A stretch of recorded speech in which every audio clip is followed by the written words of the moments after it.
Monday. It's morning. And due to legal reasons, we are forced to admit that it is Wednesday. Guys, listen. Okay. Me and the big Darce man, we had a wedding. Listen, guys, we had a little bit of a wedding pie, as they say. A little wedding pie. Wedding over the weekend wedding. A holiday weekend, no less. Not Labor Day. Memorial Day weekend wedding. It's like the opposite of Labor Day. It's the start of the summer holiday. Let's just say we Very thought it different was themes, though. Monday today. We didn't realize that it wasn't Monday. I've been on a bender since. I don't know where I am. Going on a bender this weekend. So apologies. But so also like sorry not sorry for living our best lives, and literally like knowing and living my truth shouldn't be something that is condemned. Yeah, and to all our Patreonies out there, you got your your second half of the Casey Anthony story. You got your ep if you're a Patreonie, so like... But all you other jabronis that get this shit for free, here it is. If you a free boy... If you're a free freak, if you're a freak for free stuff... If you're a freak for free, then get on down to my yard sale where it's not a sale because it's all free. Oh my God. Oh all my right, God, there's a hair scones. curler next to me. Why is it hot? Why is it here? Why is it hot? Why is it here? The scone story. So yeah, our bad, but also what a fun surprise to have it on a Wednesday. Well, Let's see how we can spin this. I bet you all thought we were dead. Yeah, you're probably like, all my friends are dead. Scones and Darce are my friends. I'm drinking some Leinenkugel's Summer Shandy. Oh, it's that time of year. You got to break out the Shandies. Shandy. The Shiranis. Yeah, so this week, guys, it's going to be just a banger. You know, I'm going to say it because it's not my week to present, so I'm really going to hype it up. Big time Billy Banger. If Scones doesn't bring a big time William Bang, then we're going to have a big old problem. Well, it's funny you use those words, baby. William Bang, bang all over you. Not auto-tune, by the way. Okay, you probably thought, but it wasn't. Yeah, it's not. We still have 2 more minutes of nonsense to go. Yeah, though, we got so. nonsense. Yeah, we got a minute and a half of nonsense. So what's Scony. Phil, do you got anything going on? Phil, you were nuts at that wedding. Phil, you were driving the party bus, and you were not supposed to have a single drop of alcohol, and that did not stop you. Hot party bus, and I drank psychedelic water. Psychedelic, I guess it's not alcohol, so you're fine. Yum, yum, yum, yum, yum. I've never seen a law against I've never seen a TV ad about psychedelic water. It's all the rage on TikTok, dude. I follow. Phil, I get what you're saying. Thank you for being with times. Hot cars and hot babes. Hey, you said it, Phil. Phil's bumper sticker is available in the store that says hot cars and hot babes. Wait, if you want to seem like if you want to seem like a huge douche to everyone else, yes, who doesn't get finally. This summer is the one, dude, where I transition. Scones is transitioning to big douche. Also, if anyone hasn't watched the new season of Stranger Things, it blew my hair back. It was sick. Likey? I'm on season 2, episode 2. Well, you should watch all of it because it's all great writing, great storytelling, and spooky. And wow, the new season's real scary. Ooh, scary is better than not scary in my opinion. True. There's a lot of it's pretty gruesome. Oh, Groosey Moosey and let's just say break out the Groosey Moose and put it through your hair, Darce. Put your hair. Your hair's gonna get blown back. Oh, baby, Scony, it's 5 minutes. You know what that means. It means we're ready to talk about our actual topic. Yeah, and actually people who are probably like looking at their phones or whatever and are like, it's actually 5 minutes and like 20 seconds. Well, we're not counting the intro music. Intro music. So put that in your pipe and shove it up your butt. Whoa, okay. A little butt smoke? Yeah. Butt smoke, tough blow. Little Tiny Tommy butt smoke, dude. Tiny Tommy butt smoke. Fetched a pail of water, if you know what I mean. Nah, today I'm bringing you the Big Bang like you asked, and we're talking about the unsolved mystery of the 1920 bombing of Wall Street. Oh, we're gonna talk about white collar individuals. Yeah, but first, those Dizzy Daddies got to play us in. Hey, Bone Boys, hit us with them trebles.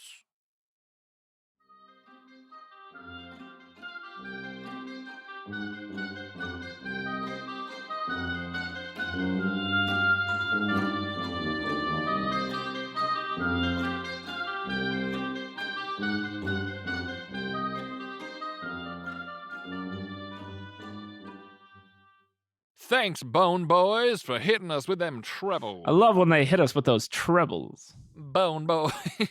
So I know people are sick of us bringing you articles from All That's Interesting. Instead, I'm bringing you from a website called daminteresting.com.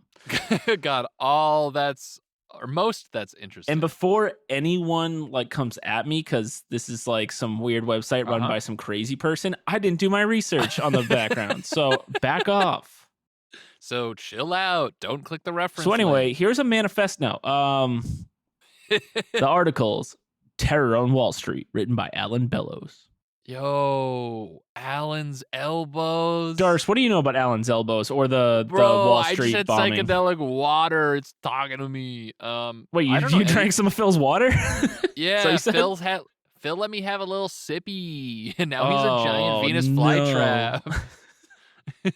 Phil, you know everyone's like resistance to that isn't as high as yours. Tolerance, baby. Not yeah, that's the word. I couldn't think of it. I have a huge tolerance and a hot car and a hot babe. Hey, as long as you're tolerant, baby, that's all we want here. Tolerant hot babes. On the 16th of September, 1920. What are we doing? Well, I was talking to Phil. What are you doing? Oh, sorry. I was talking to a Venus flytrap. Oh, let's see. That's where That's the divide there. On the 16th of September, 1920, throngs of brokers, clerks, and office workers poured from the building lining New York City's Wall Street as a nearby church bell struck 12 o'clock. The narrow cobblestone street became a river of sputtering automobiles and scurrying pedestrians as the financial district employees set out to make the most of their midday break. Yeah, they're all going, bully, bully, bully, buy, sell, bully. Sello. Traveling opposite the aggressing crowds, an elderly bay horse plodded along the Wall Street, pulling a nondescript wagon and a driver. Is that like an older cougar? What'd you say? I said, is an elderly bay horse like an older version of a cougar? Yeah, it's like a cougar Mellencamp. Oh, okay. Yeah, John. Yep.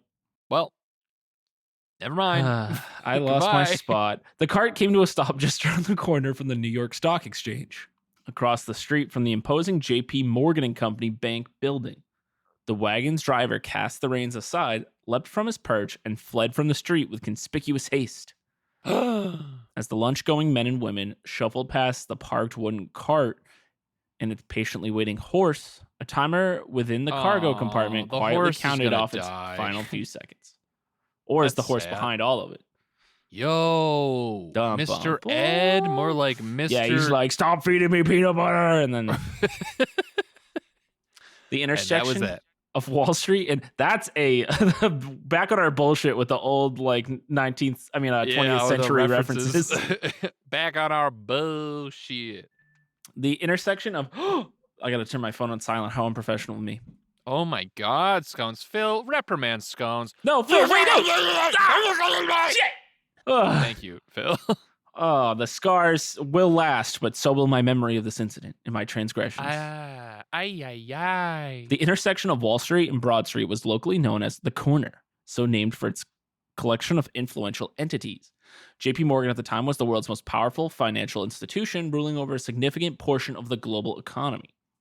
Just to the north was the U.S. Assay office, where the purity of precious metals was tested many tons at a time. And around the corner stood the home of the New York Stock Exchange. A U.S. Sub-Treasury and Federal Reserve Bank also stood nearby, housed within the Federal Hall, which had been the site of the United States Capitol building. Scones, around the corner is where the fudge is made, okay? Yeah, and then it's tested at this USSA office, and it's real fudge, everybody. Turns out it's actually really fudge. The mood was generally cheery on the warm Thursday afternoon. The sun was shining and the stock market was up. A celebration was scheduled to take place on Wall Street the following day to honor the 133rd anniversary of the adoption of the U.S. Constitution. 133rd, it's a big fucking Big day. year. Big year. My 133rd birthday is going to be lit, bro. It was intended to be a small gathering alongside the statue of George Washington, which had been erected at the site of America's first presidential inauguration. Yeah, watch your language, but keep going. Oh my gosh. Hold on, I'm getting water. Ooh. I'm like, Scony 4 or 5 pulled seconds. a muscle in his lungs. Scones is sucking out some water, so in the meantime, let me tell you about some beautiful jewelry I have for sale. Tonight on Darce Sells All.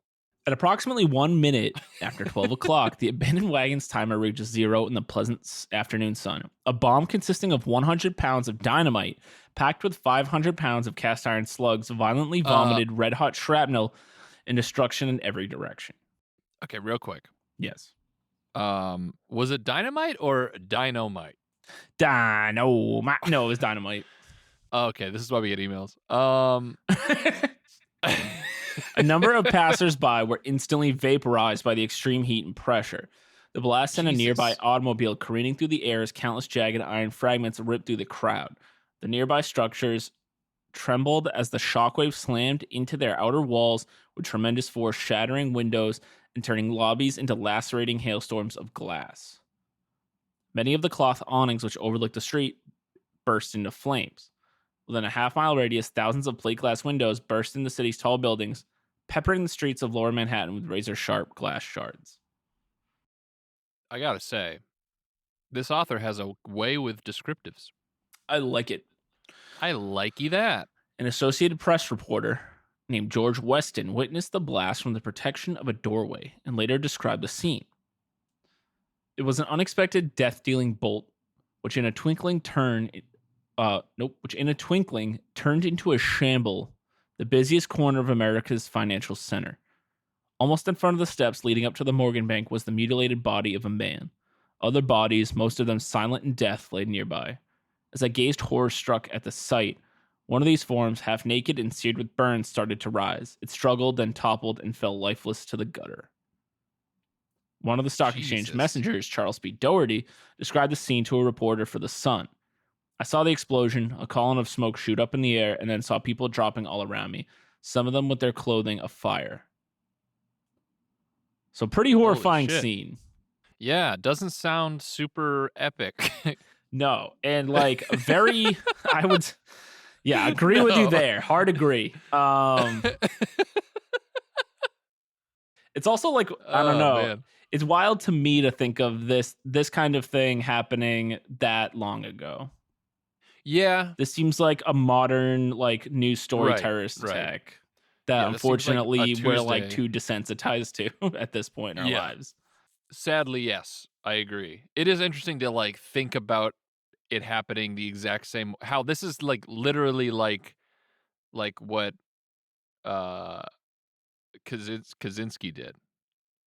Yes, but in 1920. And with the same weapons or bombs that the Looney Tunes used, but in real life it's horrifying and terrible. Yes. Yeah. I still feel bad for the horse. Yeah, no, that horse is probably got vaporized. Or at least the back half of it did. Yeah, maybe it's it's ready to be a centaur now. But a reverse centaur? Hey, I don't make the rules. The bustling stock exchange shook as its large windows burst inwards. However, most of the occupants were spared injury due to the massive silk curtains which deflected much of the glass. Hashtag silk curtains for the win, baby. Hashtag all my curtains are silk. Running was strictly forbidden on the trade floor. So the president of the stock exchange sauntered to the roast room. What a guy. What? Just keeping to the rules. That's crazy. To sound the gong to halt the day's trading as yellow-green mushroom-shaped clouds stretched into the air. That's so crazy. That he wouldn't break the running rule? That he's I gotta keep my stride. He was probably, how fast do you think that stride was, though? He was there's some guys watching is that a run? A bomb went off and a guy starts to run and they hold a gun to his head no. Running. I don't think you understood me. You don't run with the turbo team. You don't. Watch. I think you should leave. Blazed outside, pandemonium quickly set in. Those who heard the blast from the surrounding blocks rushed into the area to see what had happened, trampling over the bodies of the dead and injured. The air was saturated with smoke and dust from the explosion and ensuing fires. The cobblestone streets was scattered with twisted wreckage of cars, buildings, and humans as the echo of the explosion slowly faded. A fatally wounded messenger boy pleaded for someone to deliver his securities, and a clerk, having lost his eye and his feet in the blast, tried to blindly crawl towards safety. A woman's severed head, still wearing a hat, was stuck to the facade of the JP Morgan building. Oh, that is... Whew. Yee. Gruesome stuff. No warning. That's given like you, the Stranger listeners, but here it Things is. season 4. Yeah, it is. Yeah, it is. 30 people had died in the first few moments, and 10 were mortally wounded. Some 300 other men, women, and children were injured. Many staggered towards the Trinity Church to escape the choking smoke. Another wave of panic rippled through the crowds as word spread that another bomb was set to go off nearby, but the rumor proved untrue. So that's also very typical of stuff that we've lived through. Is like, where everyone's like panic, and then there's another bomb rumor. Yep. News of the disaster spread quickly, and within 30 minutes, the street was filled with hundreds of New York City policemen and Red Cross nurses who had rushed to the scene by horse, car, subway, and on foot. The rescue workers cleared the road for ambulances and lined up the multitude of corpses along the sidewalk. Meanwhile, well-armed security officers guarded the USSA office where $900 million in gold bars was being stored. Within the hour, troops from the 22nd Infantry arrived, marching down Wall Street with rifles and bayonets at the ready. So they got like the full fucking response. The squad. Yeah. It's wild also that like the streets were just filled with cars, horses, and subways. Like, yeah, that is funny. I was just thinking about that, how it's like you have so much shit in the road. It must be like literally because of the horses, but it must be like so aggravating to be one of the car drivers. Like, you think cyclists are aggravating? Imagine a horse. You think rush hour is annoying? Wait until you have to wait for a goddamn horse. As a fucking barnyard in the middle of the road. Yeah, there's so much shit, and you're like, you're just peddling vegetables? I have to get home. Like, little was left of the horse and wagon which brought the destruction upon Wall Street, though the Bureau of Investigation agents found enough fragments to piece together many details. The shoe from a charred, disembodied hoof led the police to the farrier who had shod the offending horse. Wow. Why do they call him the offending horse? The horse didn't have anything to do with it. Yeah. What if they got to the guy and they're like, we need to speak to your horse? Yeah, they blame it all on the horse. He's like, of course. He ran. I haven't seen him in weeks. Worn out for his arrest. The blacksmith remembered the customer and described him as a Sicilian man of 25 to 30 years old. Additionally, the cast iron shrapnel slugs that had been packed with the explosives were identified as the weights used on window sashes, but the police were unable to determine their exact source despite visiting hundreds of manufacturers and distributors. The NYPD also gathered up fragments of wagon wheel spokes, leather straps, chunks of canvas, an axle, and a hubcap from the original wagon, and managed to piece together many details with the assistance of veterinarians and wagon builders. So thank God for the Wagon Builder and Veterinarian Association of America. So here's the evidence. The horse was a dark bay mare, 15 3/4 hands, 15 years, about 1,050 pounds, long mane and stubby foretop, clipped a month before, scars on left shoulder, and white hairs on its forehead. How do we know all this? I think the veterinarians put together the horse again, like Humpty Dumpty. Oh, they're like, oh no. Wait, you think that the horse didn't just like disintegrate? Well, I would apparently assume not. The horse just like melted. Now maybe just the back half of the horse, like what we were talking about with the whole reverse centaur deal. Yeah, it got okay. Sure, I'll buy it for now. The horse's hind shoes were marked JHU and NOA, about a half-inch apart. Front shoes had pads, circle in the center reading Niagara Hoof Pad Company, Bison, Buffalo, New York. The harness was a single-set wagon harness, old and worn and frequently repaired. The wagon was a single-top, capacity 1.5 tons, red running gear, striped black with fine white lines. The body was 5 feet 6 inches high, 53 inches wide, about 8 feet from the ground, the top of the wagon. Investigators immediately suspected the bombing was the work of a Gallianist anarchist. I might be pronouncing that wrong. I don't know my anarchist groups, but a group of mostly Italian-born anti-government radicals who had previously used smaller explosives to draw attention to their cause. Moreover, a pair of Italian-American anarchists had been indicted 5 days earlier for bank robbery and murder. I didn't know there was like a big Italian anarchy scene in the... Yeah, I was gonna say this is a new subculture to me. These suspicions were reinforced by a pile of leaflets found in a mailbox near the blast site, which read, "Remember, we will not tolerate any longer. Free the political prisoner, or it will be sure death for all of you. American anarchist fighters." I think it's shitty to do this. To be an anarchist? Well, you can be an anarchist if you want, just don't blow up a goddamn horse and people. Wait, can I be an anarchist if I want? We'll have to talk to your mother. You know what? Forget it. I'm already thinking about blowing up horses. It's a slippery slope. Yeah, you start with disagreeing about things, and then you get to horse TNT. I've been working on that character for a while now, and I'm glad I finally got a chance to bring him out. Who is it?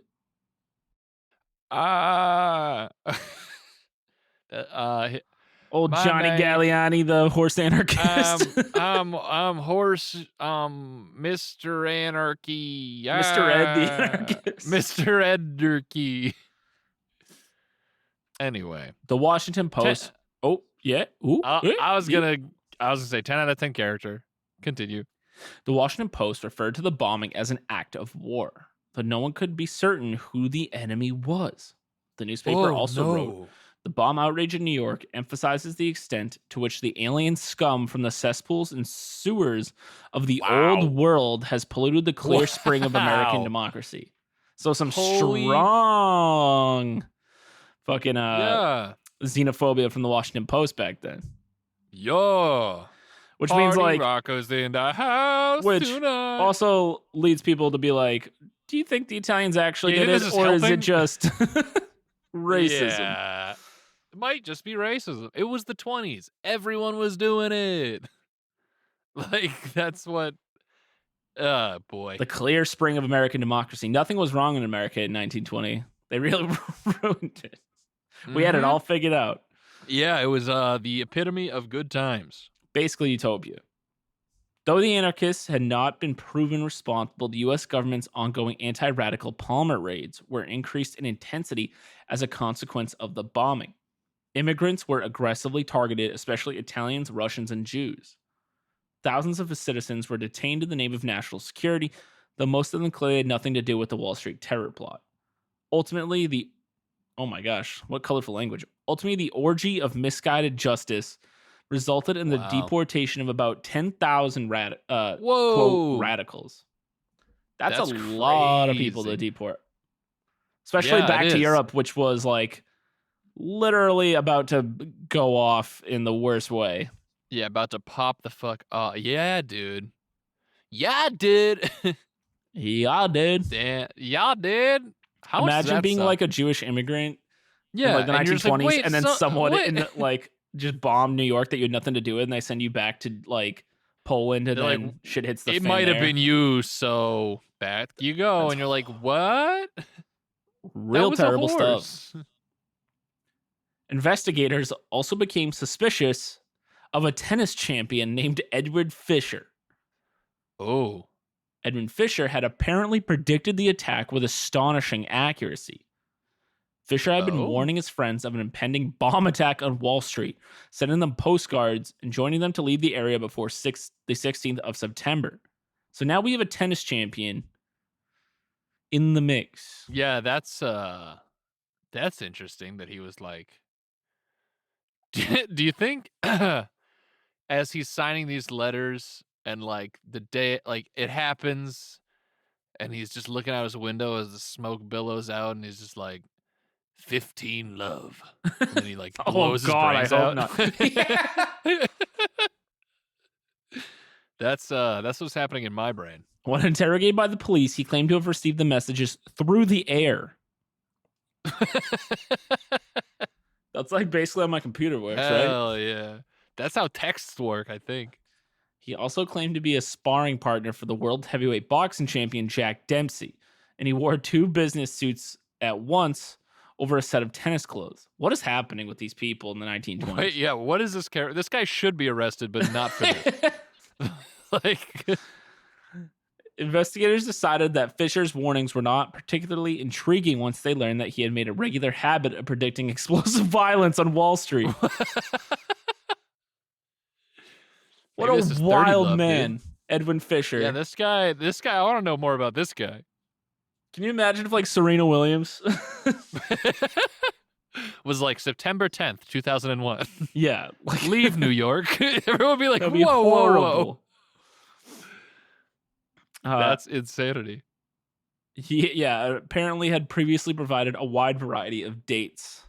Officials turned him over to the Amityville Asylum, where he was diagnosed as insane but harmless.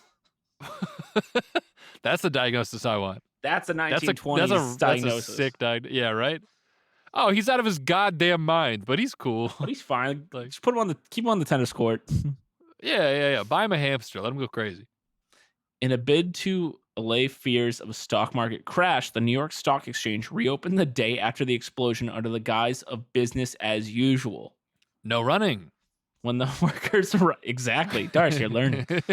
I'm a bit of a stock exchanger myself. You're a finance bro. Yeah, I'm a finance bro. Yo, buy some GameStop. Hey, bros, invest in Vanguard, baby. When the workers arrived on Wall Street, the evidence of the previous day's carnage was draped with cloth, and the somber mood was draped in patriotism. In spite of the attack, the Constitution Day celebration commenced as planned alongside the unscathed statue of George Washington. What had originally been intended as a small gathering grew into one of the largest crowds in Wall Street's history. The assembled citizens sang the Star-Spangled Banner and America the Beautiful, followed by a rousing speech from World War I hero Brigadier General William J. Nicholson. That's cool. Yeah. Wall Street soon became a symbol of patriotism in the eye of the country, and stock trading came to be viewed as an act of defiance against terrorism. And there was never another terrorist attack again. And Wall Street has been stable and great ever since. Before the bad has ever happened. Before the attack, a number of outspoken citizens had decried the unchecked growth of power underway on Wall Street, but many of those voices fell silent in light of the new public sentiment. Those critics who continued to voice their concerns were denounced as supporters of violence and terror, a trend which rapidly smothered all public debate on the matter. The New York police vowed to apprehend the perpetrators of the terrible crime, yet no arrests were ever made. The NYPD and FBI officially gave up on the case in 1940, having never identified any satisfactory suspects. They also probably had other shit to worry about at that point. Yeah, that's true. No group or individual ever made a credible claim of responsibility. Some historians have suggested that the incident may have actually been a botched attempt to rob the gold-filled assay office nearby, yet no compelling evidence has been found which supports this notion. No plaque marks the site of one of the deadliest terror attacks in U.S. history. Only pockmarked facades stand as a memorial to the loss of life and liberty that struck America in 1920. The owners of JP... Dude, I was going to say... Yeah, say, dude. Just get out there and say. I'm just saying my truth. It must have been so easy to get away with this kind of crime. Back in the day? Yeah, in the 20s. Sure. Like, yeah, just roll up with all sorts of fucking dynamite and just walk away. GG. Yeah, and it probably wasn't even easier like later in like the 40s when like everyone was concerned about like the war. So like you just like can do anything. Okay, if there was before like CCTVs and like DNA, how did you get caught? I don't get it. You have to be real dumb. I don't get it. This is probably and like rampant racism. If you're like a white dude of like Dutch descent, you could probably get away with anything. You could do it. You could literally do anything. You would be the president. You're the president now. Go make laws. Anyway. The owners of JP Morgan have repeatedly stated that they will never repair the superficial scars. Replacing those great blocks would be inordinately and unnecessarily expensive, one Morgan partner pointed out, and besides, it's right and proper that they should stay there.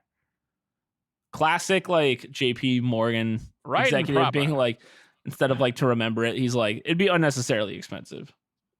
Yeah, right. Instead of being like, well, that was really something that we want to mourn and recognize. But The event also, go ahead. Remained as New York's deadliest terror attack until September 11, 2001. And that's the story of the Wall Street bombing, the mystery that was never solved. Well, I'm not surprised it was never solved, given the description of the crime. Are you surprised that it was blamed on immigrants? Scones, funnily enough, and this is going to sound kind of crazy, I'm not surprised. It's so wild. Crazy dudes. I didn't know this happened, though, so it's cool to know that it's a thing that has happened. Yeah, you don't really hear about it in, like, any history class I've ever taken. Yeah, right? I mean, I knew, like, anarchism was kind of hot at the time, because weren't anarchists the trigger for killing Franz Ferdinand and then... Yo, that story is wild in itself, but yeah. Or was that, like, a Serbian nationalist? Maybe I'm wrong on that. I don't know the specifics, but I know that, like, it failed the first time and they just happened upon them in a restaurant later that day. And I think an anarchist also shot Teddy Roosevelt as well. And then he, like, did his speech anyway. Oh, yeah, that shit was sweet. I was there. It was really good. Nice. Yeah. Top 10. Pretty good. He kind of went on a little longer than I would have, but that's fine. But hey, he's the president and whatnot, you know? But hey, who am I? Just a guy. Just some guy. Who's lived forever. I'm just an infinite man. Infinite man. Infinite man coming to a theater near you. Ghosts. Guys, that's the bombing of New York. 1921. That's the prequel to King Kong. And... I loved it.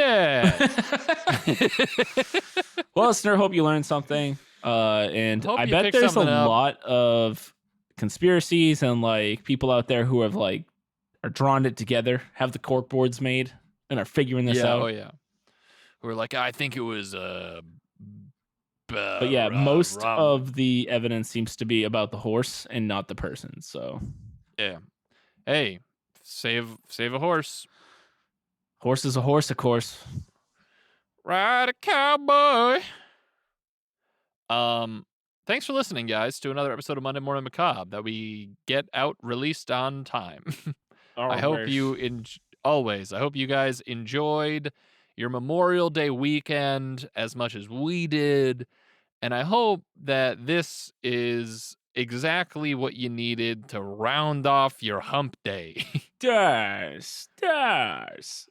Oh, Scony.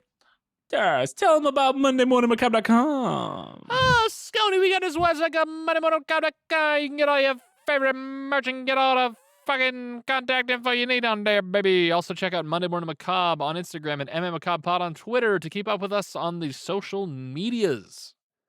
And if you follow us in the next 24 hours, there's a chance that you'll win a hot fudge sundae mailed to you Oh my God. directly. So get on that and tell some friends. If there's a way I can figure out how to do that, I will. It'll be melted and gross, but I'll figure it out. It's not about the preservation of the ice cream. It's about the message. So yeah, if you tag 300 friends in our next post, we will send you an ice cream sundae in the mail, and that is a promise. So shout outs, guys, and I hope you have a wonderful Wednesday. Goodbye.